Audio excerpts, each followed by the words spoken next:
As a new free-to-play looter shooter, the First Descendant faces heavy competition. Between Destiny 2 and Warframe receiving regular expansions, alongside a steady stream of smaller games, making yourself seen in this crowded genre isn't easy. Unfortunately, if the First Descendant's upcoming beta test is anything to go by, it doesn't feel like this will be the next big one to break through. Testing out solo play and 4-player co-op, what's here is enjoyable enough, but it isn't that compelling.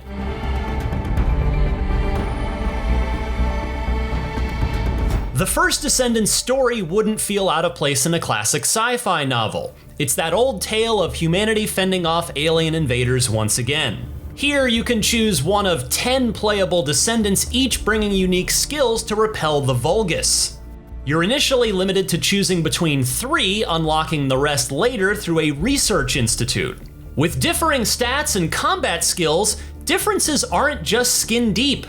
Be aware that you can't customize a descendant's appearance. Nexon Games says you can decorate them, a feature unavailable during this beta test, but the team wishes to retain everyone's unique aspects.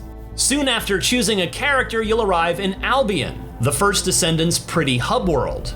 Here you can upgrade your weapons, take on quests, and more. Heading towards the Kingston region for several field missions, objectives range from defending set objects to investigating broken detectors. Boss fights are separately contained within Void Intercept battles, accessed from terminals across Albion and an NPC, Seneca.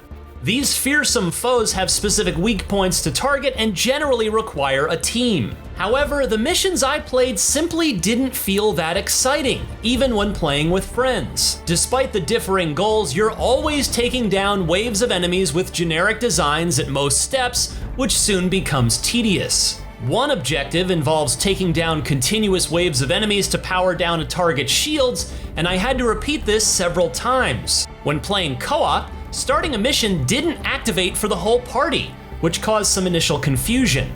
Each member must individually join or shoot an enemy in a teammate's existing mission. Not the biggest problem, sure, but hardly the most intuitive method. Considering this is an early beta, I'm hoping that'll change before the full release. Even with these problems, the First Descendant's combat still feels entertaining, thanks to each Descendant's varied playstyles.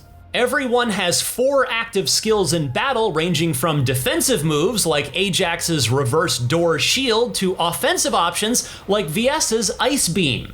Everyone's packing something different, encouraging you to explore and unlock the other characters. You can also equip 3 guns at once, flicking through them with your mouse's scroll wheel. If you aren't happy, defeating more formidable Vulgus usually provides a better gun.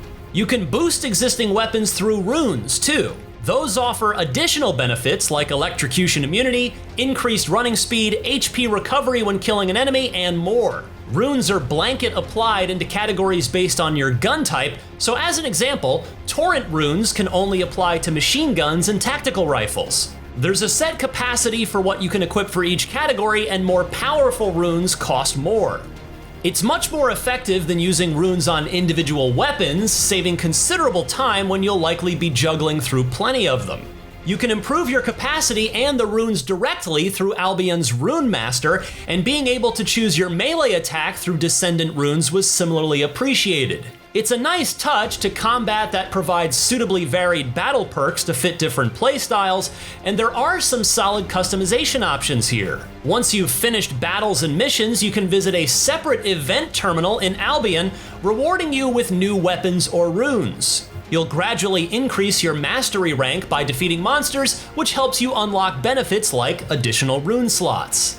There's potential in the First Descendant's customization and progression system, but this doesn't mean much if the field missions aren't that interesting. Right now, it feels like your average looter shooter with fancier visuals. While there is every chance things could improve come full release, I'm not entirely convinced. If you're curious to try it, you can jump into the open beta next week on Steam. Otherwise, the First Descendant launches on PC, Xbox, and PlayStation next year. For more on all of your favorite video games, keep it locked right here on IGN.